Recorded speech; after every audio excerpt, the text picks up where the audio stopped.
नमस्कार दोस्तों, मैं अमरनाथ कुमार। बहुत शिकायत थी सोनू निगम को, बड़े बड़े लोगों को। वो सर मुड़वाना पड़ा था सोनू निगम को जब उसने मस्जिद पे अजान पे कुछ कह दिया था कि मुझे बड़ा दिक्कत होती है ये अजान के साउंड से, और तब उसके ऊपर फतवा जारी कर दिया गया था तो भाई साहब ने सर मुड़ा दिया था। देश में हर कोने से आया था कि मस्जिद के अजान से मुझे प्रॉब्लम है जी, इतना बजाते हैं, जोर से बजाते हैं और हंगामा करते हैं। तो मस्जिद के अजान से हिंदुओं को दिक्कत थी क्योंकि उनको बच्चों को पढ़ने में मुश्किल हो रही थी। अब 5 वक्त बजेगा हनुमान चालीसा, उससे हिंदुओं को बच्चों को दिक्कत नहीं होगी। आप समझ रहे हैं ना। आपको नॉइज पॉल्यूशन था मस्जिद के अजान से, क्या कारण दिया था कि नॉइज पॉल्यूशन हो रहा है जी, मुझे सोने में दिक्कत हो रही है, मेरे बच्चों को पढ़ने में दिक्कत हो रही है। अब 5 बार हनुमान चालीसा भी बजेगा। मस्जिद तो पूरे शहर में कहीं कोने में 1 2 3 होंगे, लेकिन जब हनुमान चालीसा चलाएंगे पूरे शहर में तो किसको डिस्टर्ब होगा?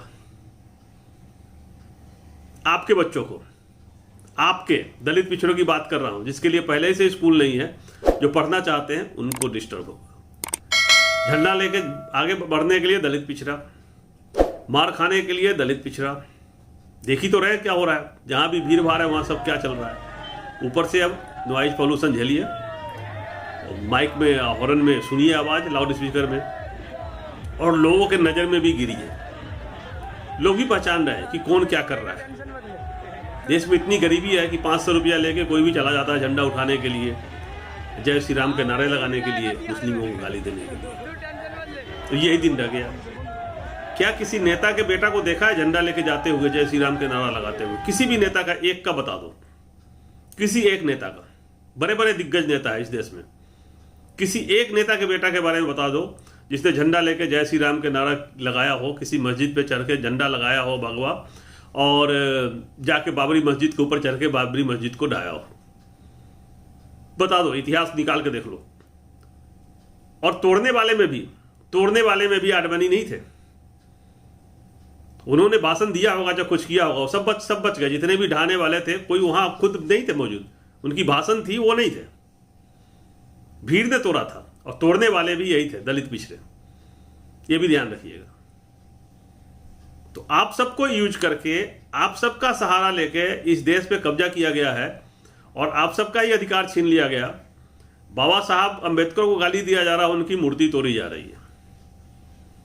संविधान को खत्म करने की बात हो रही है, मुस्लिमों को देश से भगाने की बात हो रही है, और जो मुस्लिम का समर्थन करते हैं उनको भी बोलता है पाकिस्तान चले जाओ। मुझे भी कहता है पाकिस्तान चले जाओ, तालिबान चले जाओ। आपको भी बोलता है पाकिस्तान चले जाओ, तालिबान चले जाओ।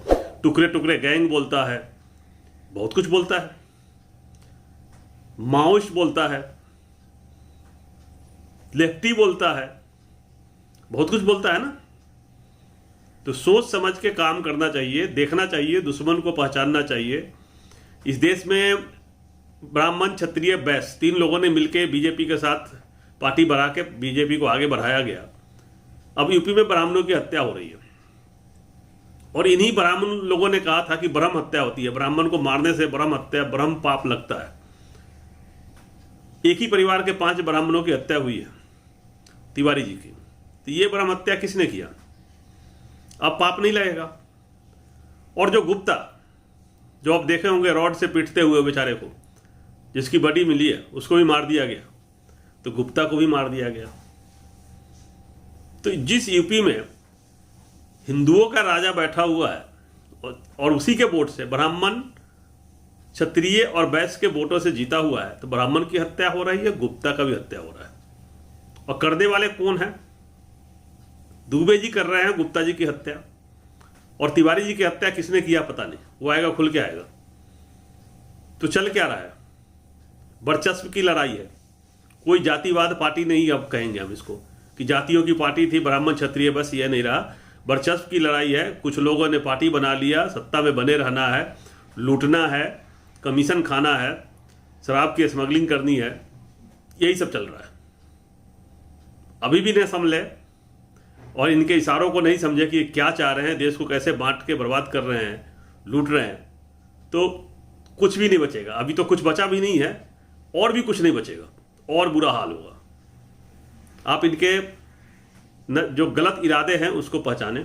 ये क्या करने वाले हैं देश को, उसको पहचाने। देश के टुकड़े टुकड़े करने वाले हैं, देश को बर्बाद करने वाले हैं, उसको पहचाने। और खतरे को पहचानते हुए आप सबको एकजुट होना जरूरी है। इसमें अब ब्राह्मण क्षत्रिय वैश्य की बात नहीं रही। मैं हर जाति के लोगों को जो इस देश की मिट्टी से प्यार करते हैं उनको कहना चाहता हूं कि एकजुट हो जाएं और देश को बचाने के लिए काम करें।